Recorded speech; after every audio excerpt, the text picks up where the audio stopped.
Todos nós nascemos com um potencial gigante. Nascemos todos uma grande potência.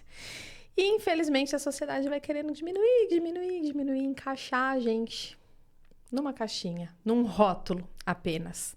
E isso eu estou falando de todos nós, pessoas típicas enquanto sociedade. Imagina uma pessoa já com diagnóstico ou pessoa atípica. Aí que sim, as pessoas querem mais enquadrar naquela caixinha, naquele rótulo. E nós somos muito mais do que rótulos, nós somos muito potências a mais do que a caixinha que querem nos enquadrar. Hoje nós vamos falar um pouquinho sobre isso. Olá, eu sou Natália Sanches, você está no podcast Entre Mães, sou mãe da Luna, educadora parental. E para esse bate-papo, eu trouxe uma amiga de longa data, longuíssima data, nos conhecemos. Atualmente nos conhecemos há mais tempo do que não nos conhecemos, que é a Raiza. Eu vou pedir para que ela se apresente para vocês, para a gente iniciar esse bate-papo. Raiza, obrigada por ter se disponibilizado em estar aqui hoje. Obrigada a você pelo convite. Se apresenta um pouquinho, fala quem você é, né? O que você faz um pouquinho para as pessoas te conhecerem. Bom, eu sou a Raiza, amiga há mais de 20 anos da Natália. E já fiz tanta coisa nessa vida. É muita coisa, Muita né? coisa. Acho que a gente já mudou várias vezes de profissão. Várias vezes. Já fui comissária de bordo por 8 anos. Depois fui para o administrativo da empresa, saí. Tive uma filha, hoje ela já está com 12 anos. Aí, nesse meio tempo, eu fui para a parte da estética, larguei tudo para cuidar dela, para ficar mais perto dela. Me realizei nessa parte de cuidar das pessoas. Depois disso, foram surgindo várias outras coisas, né? Que a vida vai levando. Que vai um pouco de encontro também com o que a gente falou no início, né? Que a gente tem tanta potência, as pessoas tentam tanto enquadrar a gente numa caixinha e a gente é muitas coisas e tem muitas possibilidades, né? Então, eu não sei, a geração anterior à nossa, né? Dos nossos pais, era aquela assim, escolhi uma profissão e ia nessa profissão até o final da vida e tem que, né? Escolher aqui, eu vou ter que morrer desse jeito. E a nossa já desconstruiu um pouquinho essa questão, né? Porque é uma geração que eu vejo que muitas pessoas já fizeram várias transições de carreira e que é legal também, porque imagina, né? A gente tem uma vida tão grande para viver, para ficar só... Mas quando eu saí da parte de ser comissária, nossa, eu fui tão criticada pela própria família mesmo. Não, mas você vai deixar essa vida. E o glamour, não é só glamour, né? Todo mundo vê ali as viagens e tudo. Ninguém vê a hora que você levanta de madrugada. Se você passa 12 horas trabalhando como muitos outros profissionais, não é fácil. E eu resolvi realmente sair mesmo para ficar mais perto da minha filha mais velha, né? Que você teve bem... Conta essa história pra gente, né? Que a gente já vai chegar na mais nova, mas quando a Mel veio, você tava com 22. 25. Nossa, assim, se a minha gravidez foi na adolescência, a sua foi na infância. Super nova, né? 25. Então, que eu lembro onde eu tava quando você me contou. Que você me ligou, eu tava na laje da minha casa lá no Las Vegas. E aí eu fiquei assim, chocada, né? Porque a gente, assim, no auge da nossa juventude, né? Da nossa infância. Você lembra quem falava? Quem era a última das amigas que ia casar e ter filho? Era eu. Então, e por fim foi tudo ao contrário, Foi tudo ao né? contrário. Foi tudo ao contrário. Mas como que foi pra você? Porque você, né, tinha essa rotina já puxada, você comissária de bordo, e aí vem essa notícia da gestação. Como que foi pra você receber isso e sei lá, você entrou em parafuso, né? Como que eu vou conciliar? Acho que todo mundo pensa. Eu entrei em parafuso porque eu continuei ainda mais uns 2 anos depois que ela nasceu. Só que realmente não era pra mim. Já tava assim em mim, não quero continuar, porque o pai dela também era da aviação, então ia ficar com a minha mãe pra criar e eu não queria isso. Então eu realmente quis largar tudo, me reinventar pra conseguir ficar mais perto dela. E não me arrependo. Jamais. Eu acho que tudo são escolhas, né? Mas eu acabei assim indo pela mesma linha que você, de sair, né, de onde eu tava, porque não era o jeito como eu queria maternar e também não me arrependo. Sou mais feliz hoje. Né? Que a gente veio assim... Tudo é uma construção, né? E a luta da mulher, principalmente, né? Que... por muito tempo, reduzida, né? O papel de ficar em casa, de cuidar dos filhos. E aí, né, batalhou para ter seus direitos, batalhou para poder trabalhar, para isso, para aquilo. Aí, quando conseguiu, vem essa dificuldade, né, entre carreira e maternidade. E aí, quando tem uma que quer sair um pouco, né? Não, eu quero mudar, porque eu quero ir. Aí já é criticada, porque, poxa, então a nossa luta não valeu.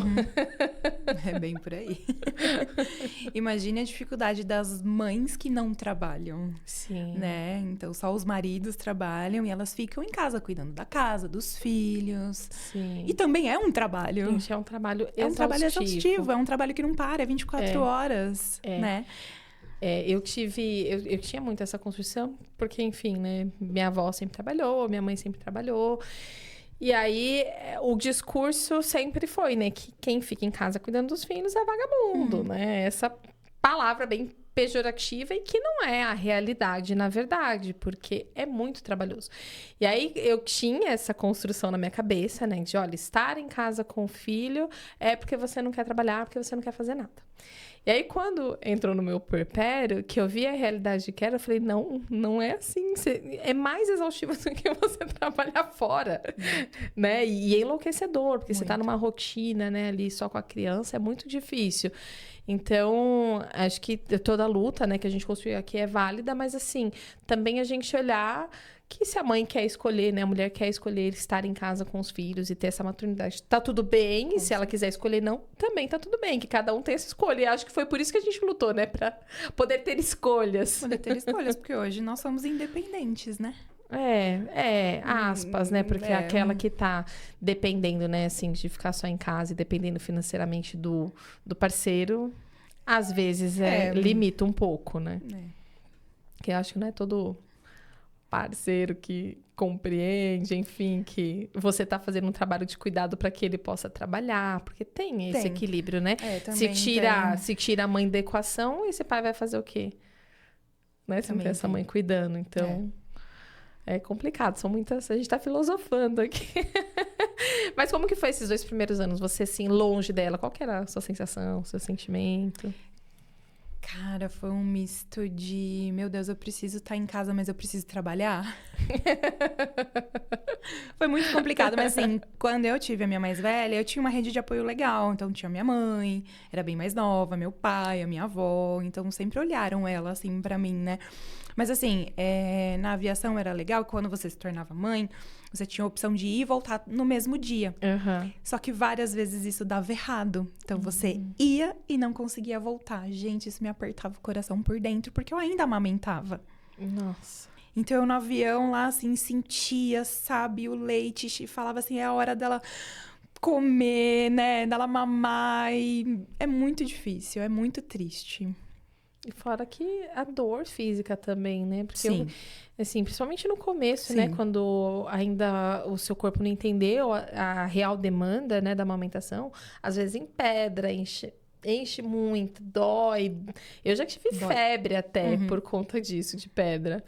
Como que era isso? Então, eu chegava, tinha que parar lá porque não dava pra voltar, por causa de uma tempestade, alguma coisa, ia dormir no hotel. Ligava pra minha mãe, vou ter que ficar. Ela, tá tudo bem, filha, calma, mas é complicado, né? Então, assim, aí ia no banheiro, tirava aquele leite, olhava, tipo, meu Deus, ela precisando disso, e olha. E você voltou com quanto tempo? Com 6 ou 4? Com 4. 4? E como que fez pra manter olha eu, né, na curiosidade, como que fez pra manter a exclusiva até os 6 meses? Eu tirava Você e deixava conseguia fazer em um bom casa. estoque? Mas estoque suficiente? Porque assim, né, você tá contando com, que eu vou e volto todo dia, mas pode ser que isso não aconteça. Até os 9 meses eu consegui, depois não consegui mais. Aí ela entrou na fórmula e tá tudo bem. Teve que ser assim. Que essa era muito uma questão pra mim, e nem era na tua realidade, porque a tua realidade era de efetivamente, às vezes, nem voltar, passar a noite fora. Exato. E eu ficava pensando nessa questão da amamentação, porque eu iria voltar, tipo, 9, 10 da noite. E já ia ser, né, desafiador. Então, eu imagino pra você que, né, aí vai passar a noite. Que não sabia nem se ia voltar pra casa. Então.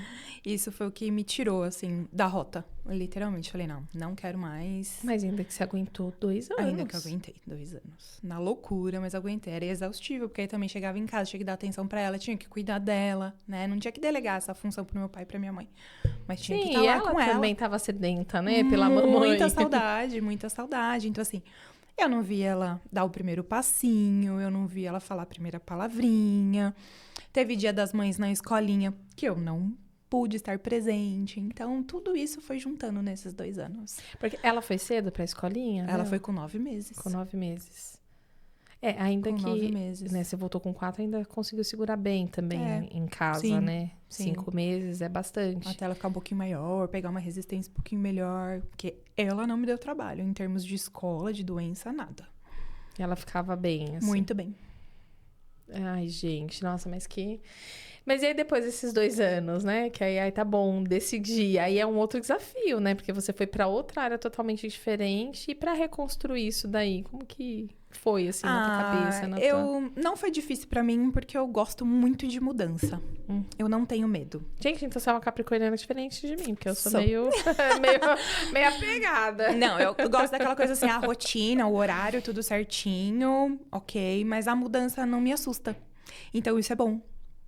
Isso é um lado bom, né? Então, eu consegui fazer vários e vários e vários cursos, estudei muito pra chegar onde eu cheguei hoje. E hoje já estou fazendo outros e outros cursos. Mas você conseguiu...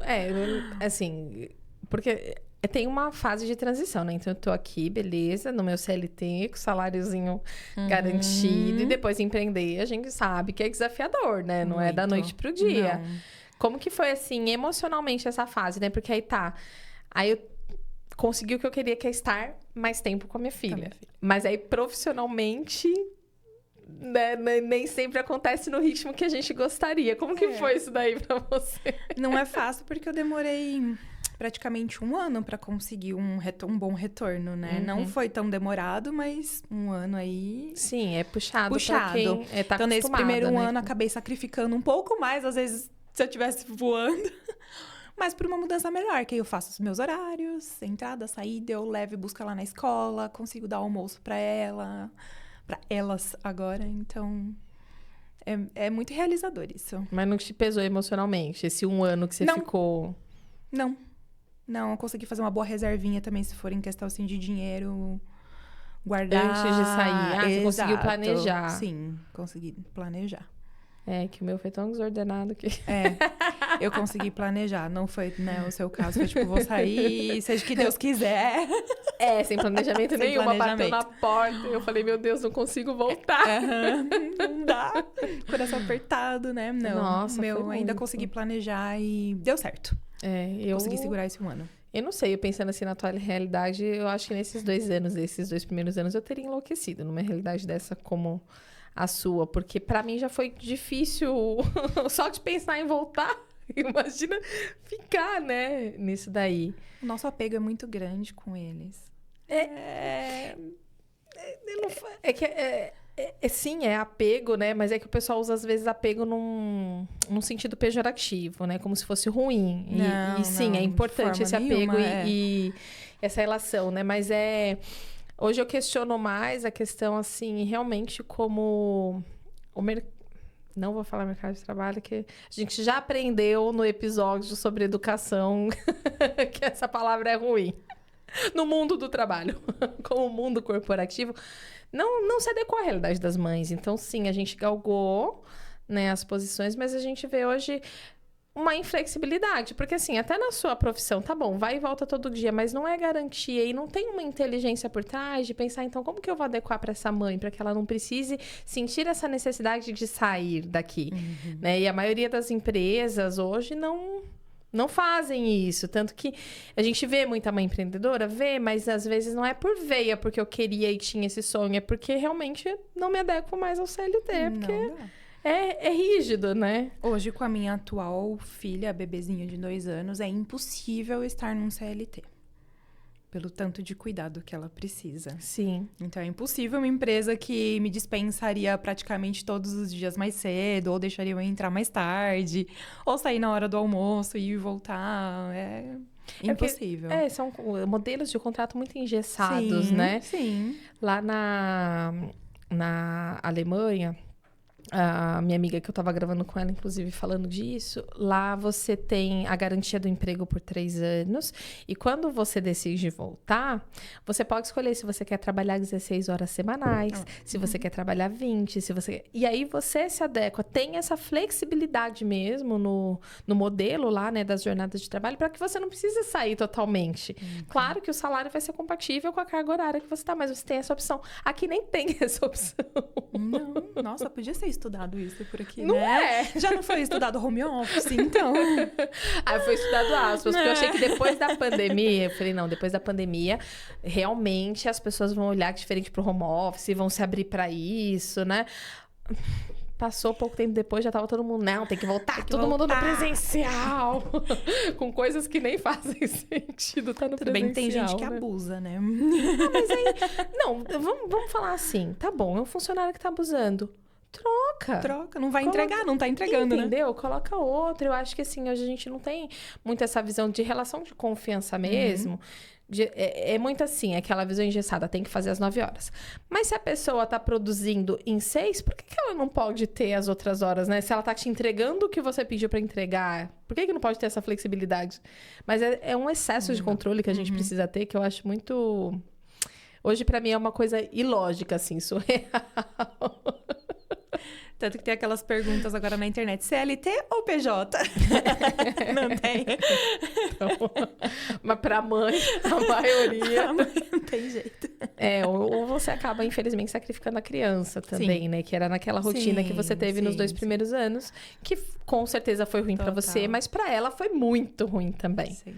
Né? Que tá chegando nesse mundo agora, que, né, precisa do contato da mãe e, infelizmente, não era a realidade de vocês. Isso que a gente ainda tá falando de um recorte social, de um privilégio, que a gente teve escolhas. Exato. Né? Porque tem muitas mães que nem essa escolha tem de, vou me reinventar e vou fazer, e acaba ficando presa ao CLT e a criança, né, ali, assim, negligenciada. Era essa palavra que eu queria buscar, né? E beleza, a gente tá falando da Mel, mas eu comecei porque eu queria entrar nesse assunto, né, da Helena, que teve a chegada recente, que ela é mais nova que a Luna. Me conta um pouquinho como que foi, assim, esse pré, se foi planejado, se não foi, como que foi pra você essa nova rotina. Conta essa história da Helena agora, vai. Vamos lá. A Helena foi planejada, né? Não saiu tudo como a gente queria que saísse.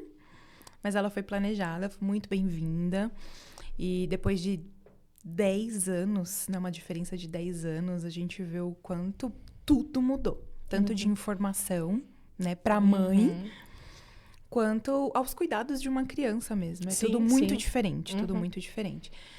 Que bom, né? Porque a gente evoluiu. E assim, a gravidez foi muito tranquila. O parto durou 20 horas e 30 minutos, né? E no dia do parto eu descobri a síndrome de Down. Então, assim, foi um choque. Foi... Não sei se eu posso usar bem essa palavra, mas é um luto. É um luto que eu digo assim, você enterra aquela maternidade que idealizada, né? E fala assim, meu Deus, porque eu não descobri em nenhum exame. Né? Em nenhum exame pré-natal dela, nada. E que normalmente tudo lindo, aparece, maravilhoso. né? Tudo lindo e maravilhoso, então vamos seguir em frente. Só que na hora, lá no dia, mamãe, temos uma notícia. Então, assim, isso também é muito ruim, isso também tem que ser muito discutido dentro de hospitais. O jeito que eles dão a notícia pra mãe. Né? Eles falam assim, você fez o pré-natal, tudo bonitinho, direitinho. Fiz, sim, então, a gente tem uma coisa pra te contar. Como se aquilo fosse, meu Deus do céu, né? Horrível. Sim. Né? Mas não é uma criança maravilhosa. Então, assim, temos uma coisa pra te contar, sua filha nasceu com síndrome de Down. Então, isso assusta. O jeito, a forma como é contado na hora, assusta muito a gente. Né? Foi contado pro meu marido e eu lá na Partolândia, mas escutando, né, de rabinho de olho, né, aqui assim. E depois eles vieram me contar tudo e eu olhava ela assim, eu falava, não. Não, mas ainda não tava idealizado, né? Ainda tava, não, mas não tem. E o meu marido, ele queria muito, muito, muito, muito ser pai. Então, também para ele foi muito difícil, né? Também é idealizado para o homem. Sim. Né? Para todos nós, né? A gente tem a gestação, a gente idealiza uma série de coisas, uma série de questões. Ai, que se for menina vai ser assim, vai ser assado, e ela vai ser delicada, e vai ser assim, e se for menino vai ser... A gente tem uma série, né? Uma lista, assim, que a gente preenche de idealização, sendo que aquela pessoa vai nascer do jeito que é, do jeito que veio para vir... Né? E não, na maioria das vezes não vai estar alinhado com a nossa expectativa. E eu te falo, assim, o tempo que eu passei lá no hospital depois que ela nasceu, porque ela teve que ir pra UTI, ficou 28 dias, né? Porque foi prematura. Eu vi muita coisa lá dentro e eu falava assim, se a Helena não tivesse vindo pra mim, ela não sobreviveria. Então, mães muito inexperientes, assim, o filho chorava, não sabia o que fazer, chamava a enfermeira, meu Deus, ele não para de chorar, o que eu faço? Você já amamentou? Não. Você já trocou fralda? Não. Você já tirou a roupinha dele, viu se ele tá com calor ou com frio? Não. Então, assim, a Helena não teria sobrevivido. Então, eu dou graças a Deus que ela veio. Mas eu falo assim, não é nem de uma inexperiência, né, Chaz? Eu falo muito que é de uma desconexão da gente com a gente mesmo, porque era para ser um processo instintivo. Né? Assim que o bebê vem, a gente se vincular e a gente entender. Claro que a gente vai demorar para se ajustar àquela criança e ela a nós, né? A gente vai demorar para descobrir algumas coisas porque estamos nos conhecendo. Mas assim, de não ter nem, sabe? Olha, vamos ver se, sabe, esse ímpeto de testar essa, né, essa conexão. Vem muito de um lugar, assim, de estar desconectado, sabe? De estar dissociado e não estar entendendo. Eu acho que não está muito ligado à inexperiência. Eu acho que está ligado realmente, assim, o quanto a gente se afasta da nossa natureza. Que já é uma natureza que tem esse ímpeto, né? Chorou, o que eu vou fazer que tá chorando? Eu vou pegar, né? Eu vou pegar, eu vou abraçar, eu vou ver se eu sei, eu vou olhar, eu vou tentar descobrir. E que infelizmente hoje, às vezes, não, né? A gente tá tão desconectado que não tem nem esse... Não tem esse esse feeling sentir, mais. É bem difícil. E com a notícia... Era um mundo totalmente novo pra gente, então... Sim. Google, Instagram comeu solto. Vamos procurar informação. O que a gente tem que fazer, né? Porque são muitos profissionais despreparados. Sim. São profissionais despreparados. Despreparados pra dar uma notícia, despreparados pra falar, olha, o que eu tenho que fazer agora? Ah, então... Sim, tanto pra te orientar, pra te acolher. Eu acho que principalmente pra acolher, né? Falar assim, olha, a gente tem uma psicóloga no hospital, se você quiser falar com ela. Não quero psicóloga nenhuma, entendeu? Então, assim, a gente foi absorvendo aos pouquinhos, viu que era uma criança normal, como qualquer outra criança, né? Mas que precisa dos cuidados especiais para se desenvolver melhor. Então, hoje ela faz físio, fono, TO, tudo, né? Para se desenvolver bem, né? A síndrome de Down tem muito a parte da deficiência intelectual, né? Pode vir seguido de TEA também mais para frente, pode... mas a deficiência intelectual deles, então, assim, por exemplo, se uma criança aprende com 7, 8 anos, ela vai aprender com 10, 11, né? Então, isso tem que ser muito bem programado. Eu falo... mas que eu acho que assim, mesmo das crianças típicas, cada um tem um ritmo também. Dentro da síndrome de Down, também cada um tem um ritmo. Então, assim, um filho de uma amiga andou com 2 anos e meio, não porque a minha vai andar com 2 anos e meio, ela já tem 2 anos e 4 e ainda nada. Sim. Então, assim, eu não projeto nela os outros. Sim. Né? A gente tem que fazer isso. Não tem que projetar o que aconteceu com um, tanto típico quanto atípico. Essa infelicidade da gente querer encaixar as pessoas numa caixinha. Isso. Eu falo assim, mas a gente não pode deixar de dar o estímulo. Assim, né? Não, claro. A gente vai fazer o nosso papel de guia, né? Com responsabilidade, vai buscar o tratamento adequado, Isso. sim.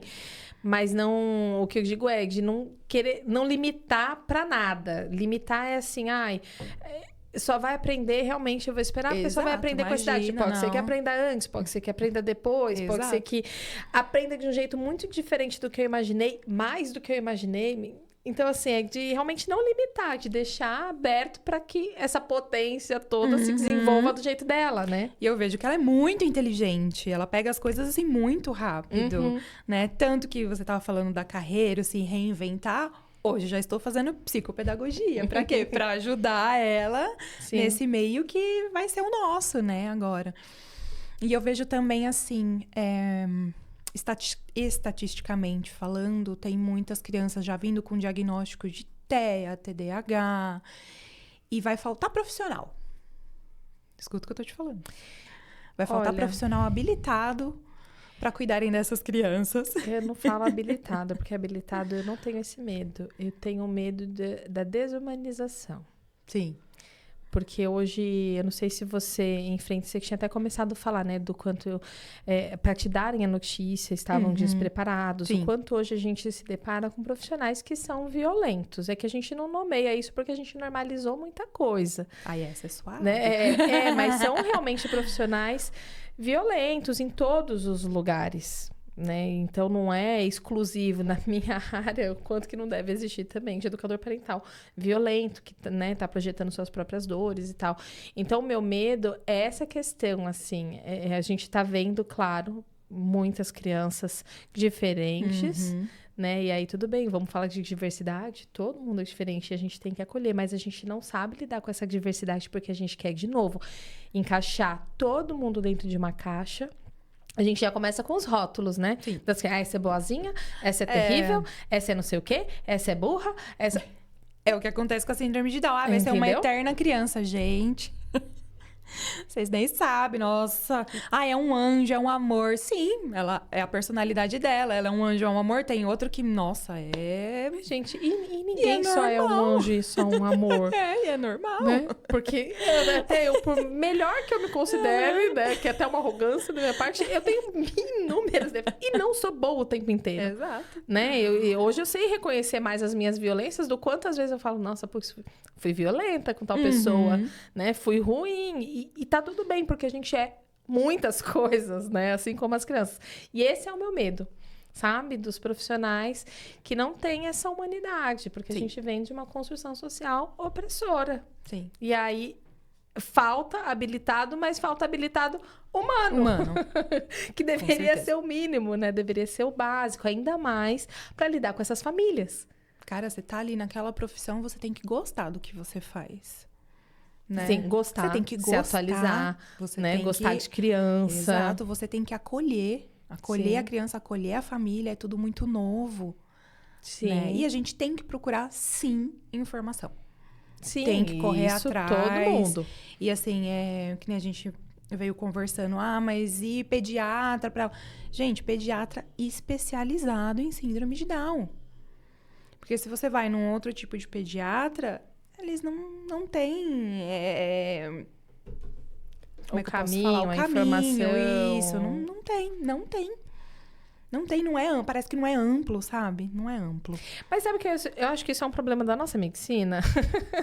Eu gosto muito de ler Roger Dock e uns outros que têm uma medicina mais, assim, oriental, mais holística, que olha o corpo, o funcionamento do corpo como um todo. E hoje, claro, eu acho que a gente tem que se especializar em algumas coisas, mas assim, ficou a especialidade da especialidade da especialidade. Isso. Então, assim, é o ortopedista que vai olhar só a parte ortopédica, mas tem o que é de cotovelo, o que é de punho, o que é de joelho, o que é de não sei o quê, o que é de não sei o quê. Que olha só aquilo, só que às vezes, assim, falta o olhar do conjunto da obra, porque o conjunto da obra influencia também ali, né? Então... Sei lá, ficou tantas especialidades que hoje a gente não sabe nem olhar assim para um todo. Para mim, num curso de medicina, que já é um curso denso, né? Curso deveria se ter um olhar mais amplo, né? Eu sei que vão ter coisas que você vai ter que se especializar, mas, poxa, eu saber, assim, o mínimo do caminho e também já assumir, às vezes, né? Eu sou um pediatra, olha, não estou apto a atender, né? Não sei, mas eu conheço um profissional que sabe melhor lidar. Não é feio eu falar isso. Não tô preparado, né?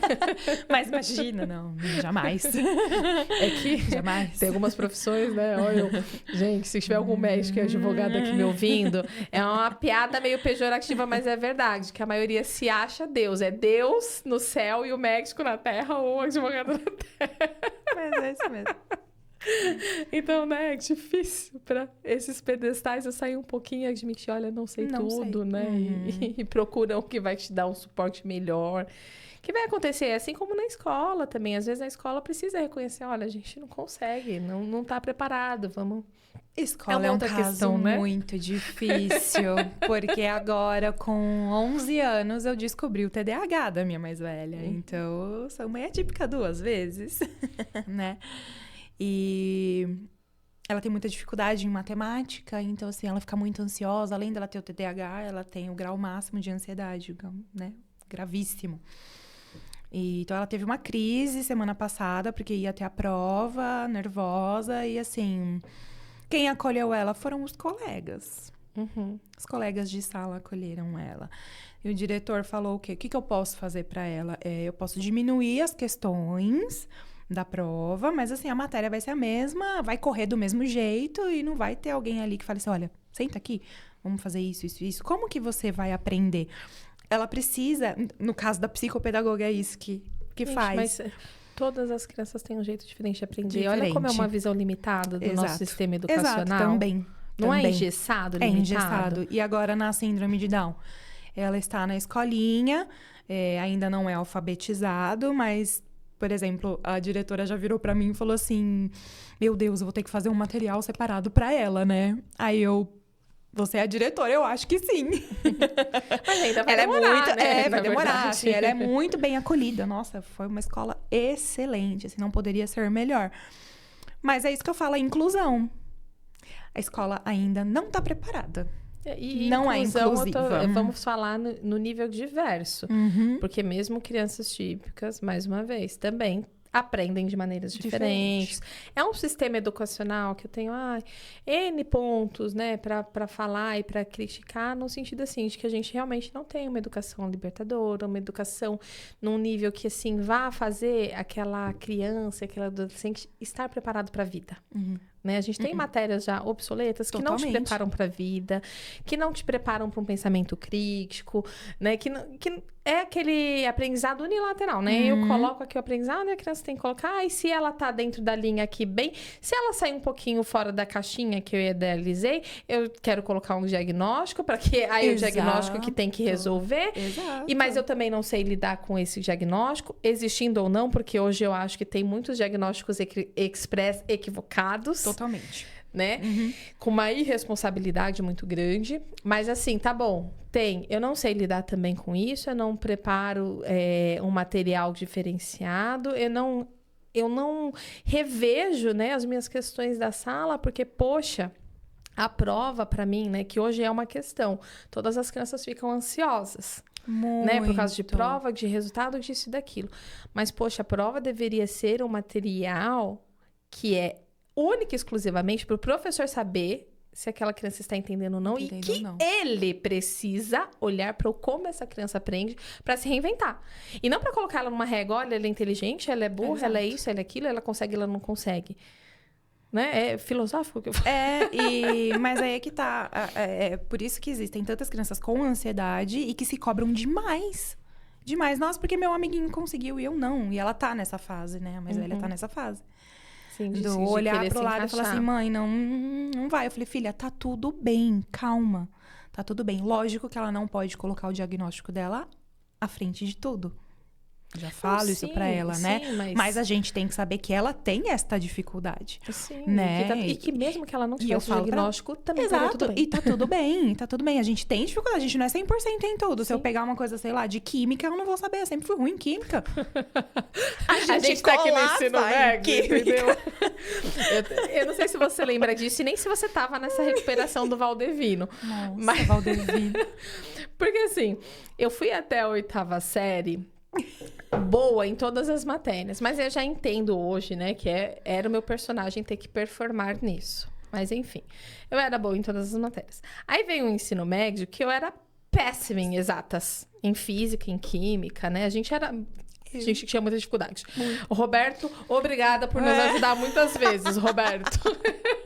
Se você estiver assistindo esse episódio, obrigada. Você fez parte da gente ter conseguido atingir. Marina. O mínimo do mínimo. A Marina também, é verdade. É que o Roberto, né, a cabeça saia da fumaça. Mas chegou nessa recuperação, o Valdevino olhou assim pra nota que a gente tinha tirado lá no Moonlight, né? Que era o projeto integrado. Para algumas notas que eu tinha, ele olhou assim... Ele, vai embora antes que eu desista. Eu vou te dar um R aqui pra você passar. Exato. Porque eu não conseguia. Não conseguia. Eu não conseguia, gente. E assim, o que faltava? Claro, esses professores eram engessados quadrados, né? Sim, total. Mas hoje eu vejo que eu tenho realmente muita dificuldade com lateralidade, com questão de número exato. Eu tenho essa dificuldade. Então, sei lá, às vezes... Talvez um diagnóstico que eu teria, ou que tenho, não sei. Não sabe. E não teve o suporte. Mas independente de diagnóstico, ninguém parou, né? Nenhum professor parou e olhou pra gente e falou assim, peraí, vamos ver esses aqui que estão com dificuldade. Como que eu posso explicar diferente pra essa criança aprender? Era assim, ou vocês se enquadram, sim, ou vamos não indo. Vão passar, vão repetir. Enfim, tá tudo bem. Mas eu não vou olhar pro jeito como eu tô fazendo. E que perpetua isso até hoje, dentro de sala de aula. Sim, sim. Existe um projeto que é o PEI, né? Que é um programa educacional. Tal, diferenciado, né? Diferenciado, mas assim, muitas das escolas ainda não estão preparadas para fazer isso. E a AT, que seria uma profissional disponibilizada para passar a informação para eles de um jeito que eles conseguissem entender. Isso que a gente está falando de um particular. Sim. Né? Porque no público não tem esses profissionais, mas eles não dão conta porque são poucos profissionais para muita demanda. Sim. Né? Que aí tem o PAE, né? Que é o plano educacional... Não, PAE, o plano educacional individualizado, que então você faz para essas crianças, mas é uma profissional para atender muitas escolas, que não dá conta. Aí a profissional de apoio também não dá conta, porque tem uma de apoio para 10, 11 crianças que... Né? E eu já fui visitar a escola, inclusive, que a Raiz aqui tinham as ATs lá. Só que eu vou te falar que as duas crianças e as ATs estavam mais alheias do que... Juro pra você, que eu imagino que a família estava pagando essa profissional. Com certeza. Mas as crianças estavam totalmente alheias, sendo muito violentadas. É que a gente normalizou tanta violência que eu falo assim, o pessoal acha que é violência física. Não, gente, é violência emocional, aquelas mais invisíveis que a gente imaginou. Mas assim, não estavam acompanhando do mesmo jeito, não estavam tendo suporte do mesmo jeito, não estavam nem fazendo a mesma atividade que as crianças. E tudo bem. O que é inclusão? Eu me senti pertencente, né? Então, se a criança se sente excluída, se a criança não se sente pertencente, não está acontecendo a inclusão. Não está inclusão. De fato, não né? Tem. Então, para você agora com duas, você pode falar com mais propriedade, né? Não tem a inclusão, assim, do jeito que deveria acontecer. No mundo ideal, né? Seria um mundo ideal, a gente está longe do mundo ideal. Então, assim, eu me reinventei novamente querendo fazer a área da psicopedagogia justamente para isso. Então, vamos lá, eu vou ajudar ela. Santo de casa não faz milagre? Não, vamos mudar isso, a gente faz sim. Eu vou ajudar ela e posso ajudar tantas outras crianças que estiverem ao meu alcance. Tem um vídeo que recentemente viralizou, tão lindo aquele vídeo. Eu acho que você deve ter visto, de um cara que tinha deficiência intelectual e que a escola rotulou que ele não ia nunca aprender a ler e escrever, que ele não ia ter essa capacidade. E a mãe fez as tripas coração e ele é alfabetizado e hoje ele tem até uma... Eu não lembro qual que é a profissão dele, mas ele foi super bem. A mãe realmente não aceitou aquela caixinha, né? Que eles quiseram enquadrar ele. E ela fez de tudo desse mesmo jeito. Ela foi estudar e ela foi fazer e deu certo. E com a Helena, eu sei que vai ser mais ou menos nessa linha. Porque ela já teve muitas internações ao longo dessa vidinha dela de 2 aninhos. Né? Então, assim, isso tudo acaba atrasando um pouquinho o desenvolvimento, tanto motor quanto intelectual. Essas internações dela mais graves relacionadas ao pulmão, né? E o quanto isso é estressante para a criança também. Muito estressante para ela. E hoje a gente já sabe, né, que altos níveis de cortisol prejudicam o aprendizado de diversas maneiras, né? Porque o corpo está realmente naquele estado de alerta de querer sobreviver. Então, as coisas acontecem mesmo de uma maneira mais lenta. Além do mais lento, também prejudicada em muitas, né, em muitos âmbitos. Mas é assim, é essa luta diária dessas mães, né? É uma luta diária, porque eu vou te falar, olha, é terapia da mais velha de manhã, aí na segunda, aí é terapia da mais nova no final do dia. Aí na terça temos atendimento com as APAES, que são também maravilhosas, né? Um núcleo muito legal, que faz físio, fono, TO. Aí depois a gente tem uma terapia no final do dia também de fono específica, porque ela precisa. Depois a gente tem uma natação, porque é bom para fortalecimento muscular, pulmonar, respiratório, enfim. Então sobrou o quê? Sim. Sábado e domingo. Sim, né? Para aproveitar. E aí a gente volta, né, nesse mundo do trabalho, como realmente não se adequa a essa realidade dessas mães e dessas famílias. É isso, por isso que eu falei no começo. Você acha que uma empresa CLT ia me aceitar? Imagina, nunca. E já é difícil eu encaixar todas as minhas clientes, pacientes, tudo, né, dentro dessa rotina. Então, assim, eu tive que diminuir muito também. Eu atendia de manhã, não atendo mais. Então, é aquele horário limitado na parte da tarde, enquanto elas estão na escola. Sim. Né? Então, assim, tem uma rede de apoio legal? Eu tenho uma rede de apoio legal. Né? Tem pai, mãe, tem sogra, tem sogro, tem dindas. Então, é bem legal. Mas e quem não tem? Sim, eu ia, assim, eu tô nesse questionamento agora com a tua fala, que eu já me questionei no outro episódio que a gente gravou aqui sobre inclusão, inclusive voltem aí e assistam, que esse episódio tá bem legal. Mas não tem como a gente falar de tudo isso que a gente tá falando sem falar de política. Mas política não se discute, mas política é um ato... Você existir, você viver é um ato político. Sim. Né? Porque olha essas condições. Então, imagina, né? Uma mãe que não tem essa rede de apoio, que não tem essa flexibilidade no trabalho, ela e essa criança fazem o quê? Exato. O quê? E cadê o Estado olhando para isso? Desenvolvendo políticas públicas efetivas para isso. Né? Então, tá bom, se discute. Eu acho que a gente está caminhando até em passos de formiga e sem vontade. Muito pouquinho. Né? Um pouquinho por vez, mas está caminhando. Mas, assim, tá muito a desejar ainda. Muito a desejar. Muito a desejar. Não tem suporte emocional para essas mães que o governo deveria fornecer. Não tem apoio financeiro que deveria fornecer. Não tem um mercado de trabalho reinventado para poder dar conta dessa mãe, desse pai, enfim. Não existe. E convênios que não disponibilizam as terapias adequadamente. Que é outra luta, né? É outra luta. Toda hora tem que brigar. Aí você vê, nossa, é uma clínica credenciada. Mas descredenciou. Por que será que descredenciou, né? Gente, já é mais ou menos que sabe o porquê. Os profissionais não são bem remunerados para fazer isso. Então, o que a gente acaba fazendo? A maioria é tudo particular. Quem aguenta fazer tudo particular? Sim. Que bons profissionais cobram o seu devido valor. Sim. Né? Sim. Nada mais justo. São bons profissionais. Isso, tem preço, e é o que a gente quer. É o que a gente quer para o nosso filho. A gente quer bons profissionais, né? Ele quer que se desenvolva bem. Mas esses bons profissionais deveriam estar no SUS também. Exato. Entendeu? Que é a mesma questão, não tem muito a ver aqui com o assunto, mas da vacina, né? Que a gente pagou algumas vacinas particulares para a Luna, porque hoje Mas, gente, é uma crítica, sim. Ainda bem que tem o SUS, tá? Mas não tem, por exemplo, as de meningite todas. Exato. Só tem as de meningite C. Aí a gente paga no particular. Mas e quem não tem dinheiro pro particular? Só tá coberto aquilo. Exato. Né? Não é barato. Mas ainda assim a gente agradece que tem o SUS, porque muitos países nem isso tem. É tudo do bolso. Imagina você pagar tudo do bolso. Exato. Hoje tem uma vacina muito importante para eles, até 2 anos de idade. Quem tem comorbidades também, síndrome de Down, tudo, parte cardíaca, que antes era a Palivizumab e agora é uma outra, um nome bem estranho, Nirvizumab, alguma coisa assim. Só que assim, agora o convênio está disponibilizando, foi uma luta muito grande, só que era uma vacina que custava R$4.000.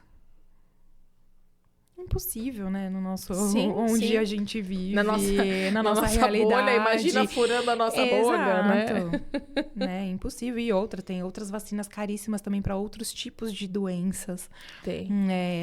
Enfim, tem outras doenças que as vacinas são caríssimas e você tem que lutar por aquilo que é um direito, que você deveria ter o direito. Sim. Né? Mas ainda que eu acho que a gente está numa realidade melhor do que em outros países que se dizem avançados. A Alemanha que você falou, no caso do trabalho, legal, mas é uma delas que faz assim, seu filho tem síndrome de Down, então você pode abortar. Ai, que triste isso, né? É praticamente você tá excluindo, né, essa classe da síndrome de Down e... Gente, são pessoas, é só um cromossomo a mais, que a gente fala um cromossomo a mais de amor, e realmente é. Não sei se você chegou a assistir aquela série da Natália Grace. Bom, eu assisti a série interpretada, né, que eles abordam de um jeito assim bem raso, e assisti o documentário. Mas é que você me falou né, dessa questão do aborto, se foi diagnosticado com síndrome de Down na gestação, enfim. E ela tem um tipo de enanismo raro, enanismo, mas é um mais raro ainda, assim, né? Que também tem uma série de comorbidades que vêm com a doença. E aí ela nasceu na Ucrânia. E aí o médico, quando ela nasceu, que ele falou pra mãe, ele falou assim, olha mãe, é melhor você dar ela pra adoção pro Estado, porque você não vai ter condições financeiras e não sei o que, e começou a falar, ela não vai ter uma vida legal e não sei o que, dá ela embora. E aí a mãe deu a menina pra adoção, enfim, ela passou, né, uma série de percalços no orfanato e com as outras famílias que adotaram ela, enfim. Mas olha que tristeza, né? Assim, a mãe acabou de parir, aí você vem com uma notícia dessa e você ainda já fala, dá embora essa criança, que ela é problema. Nossa. Isso jamais devia ser aceitável, né? Entende como a gente normalizou umas violências que você fala assim, Jamais, não tem cabimento, jamais. Um tratamento tão desumano assim desse, né? Que é uma vida ali. Jamais devia Daqui a pouco cadê os conservadores? Mas assim, é complicada essa questão do trato dos profissionais, né? E ainda que eu vejo que a gente, pelo menos, tem uma condição, assim, diferente de outros países. Melhores, no caso, né? Por ter um sistema único de saúde, que não é só responsável pela saúde, é por muito mais coisas, né? As campanhas de vacina e tudo mais. E com todas as questões, acho que pelo menos ninguém chega e fala pra mãe da síndrome de Down abortar a criança porque tem síndrome de Down. Exato. Quer dizer, pelo menos na minha bolha, nunca ouvi essa história. Aqui não. Nunca ouvi essa história nessa bolha, mas... Aqui não. Ou então parir lá e falar assim, olha, vamos dar ela aqui, né? Nesse caso, vamos dar ela que isso aqui vai ser problema. E crianças para adoção, a gente já sabe que tem, assim, muita dificuldade para encontrar uma nova família e para se adaptar a essa família, porque é um trauma muito grande, né? A ferida da rejeição sempre vai estar lá. Mas crianças com deficiência, gente, elas vão morrer nesse sistema. É muito difícil ter família que aceita adotar uma criança com deficiência.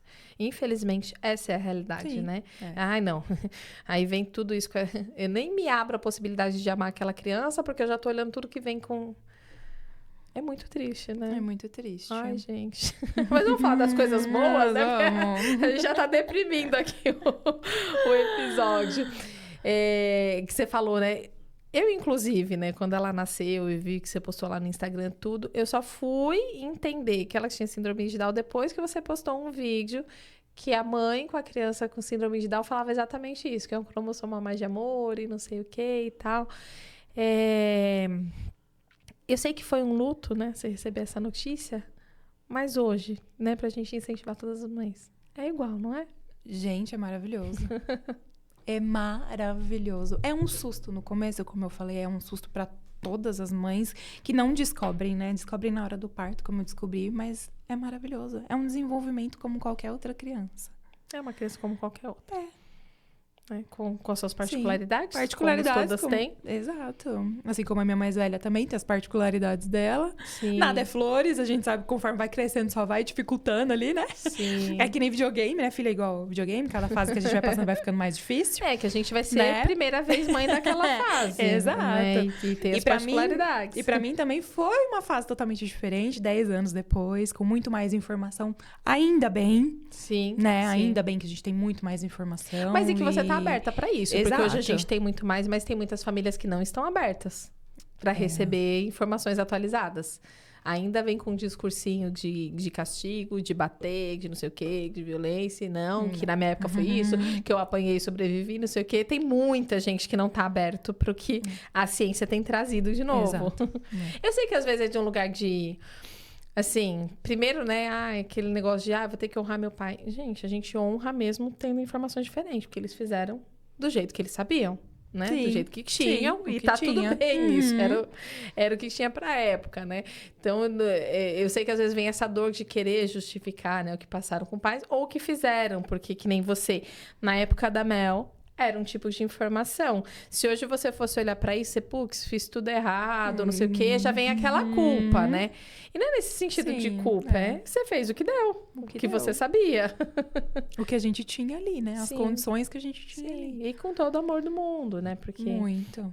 enfim, hoje a gente tá agraciado com mais informações? Estamos, mas pode ser que daqui a 15 anos vão surgir novas e a gente também vai sentir esse peso, né? Exato. Nossa, meu Deus, fiz errado, não sabia. E tá tudo bem, tá todo mundo caminhando para essa evolução. É o que eu falo para as mães também. Muitas das minhas clientes são mães novas, agora com 2 aninhos. Ela fala, meu Deus, eu não dou conta de tudo. Eu falei, cara, e tá tudo bem. Sim. Você dá sim, você trabalha, você cuida do seu filho, você cuida da casa. Gente, é muita coisa. É muita coisa. Você faz comida, você dá banho. Claro, o pai participa. Meu marido é excelente. Mas por mais que participem, não é igual. Não é igual, não é uma maternidade. Não igual, é a mesma coisa, né? Não Pode tem aquele peso. Né? Que a sociedade coloca pra gente. É aquele peso de, tipo assim, você tem que dar conta de tudo, mas não dá e tá tudo bem. Eu falo essa frase pra ela. Tá tudo bem. Gente, e assim, a gente pode ter a ilusão de que um dia vai dar conta de tudo, mas pode ter certeza que se você estiver dando conta de tudo, tem coisa errada. Tem coisa errada. Tem coisa errada. Tem coisa errada, não tem coisa... É humanamente impossível hoje, na sociedade acelerada que a gente vive, nesse mundo capitalista e não sei o quê. É impossível você dar conta de tudo. E sempre vão estar querendo mais. Que você trabalhe mais, que você cuide mais dos filhos, que você... Aí o dia precisa ter o quê? 72 horas? Que não vai dar. Não dá. Você tem que ser 72 horas. Tem que ser a mãe perfeita. A mãe, esposa, dona de casa perfeita. Que não vai acontecer, gente. Pra ninguém. A gente não... Nem com a gente mesmo a gente é perfeito. Eu acho que a gente dá o nosso melhor, entendeu? né? Cada um dá o melhor, né? Sim. Quer dizer, Né? penso eu e torço que realmente que cada um assim. esteja querendo dar o melhor. Exato. Eu falei pro meu marido, ó, você teve a oportunidade de sair e comprar cigarro. Não foi, agora aguenta. Ai, gente, não foi, que agora horrível tá aí, isso, lutando. Né?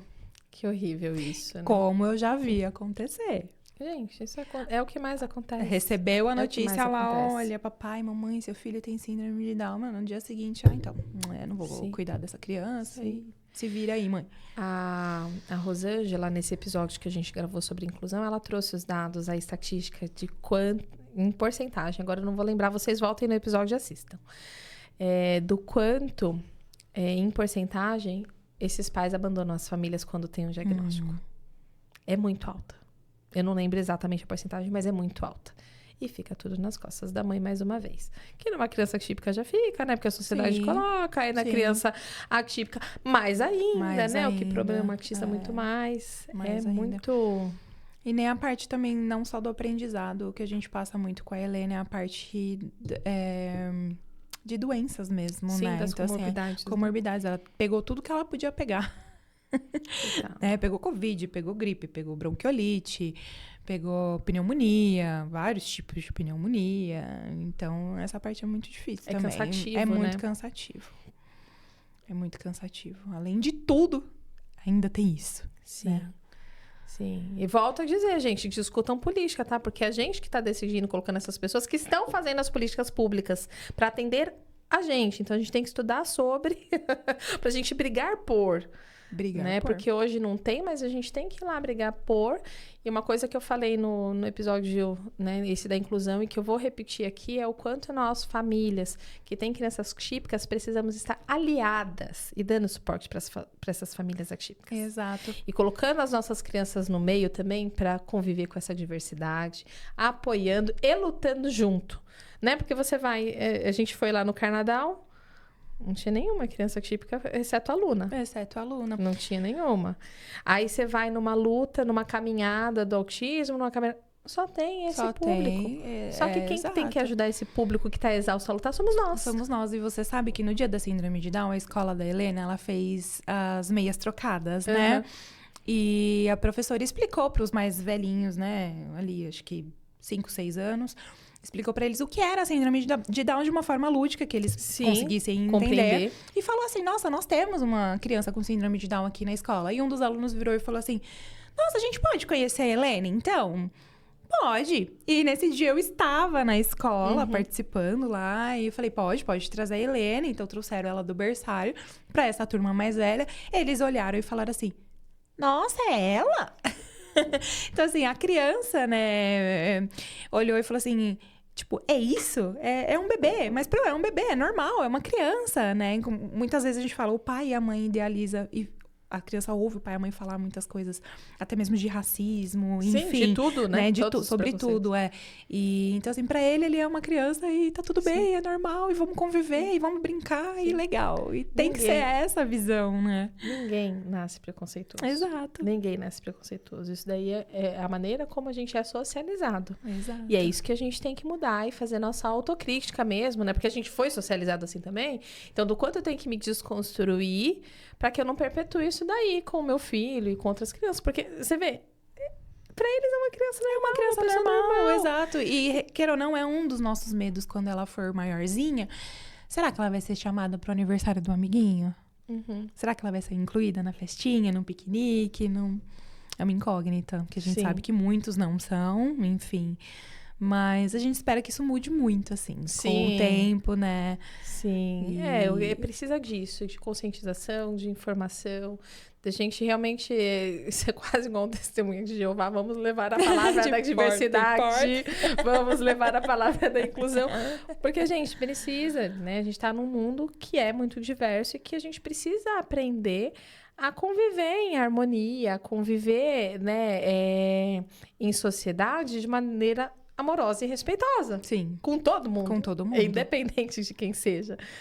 Que a gente acha que é só o mais velho que merece respeito, é só fulano de tal, mas todo mundo. Todo mundo. Né? Nasceu, você já é digno de respeito.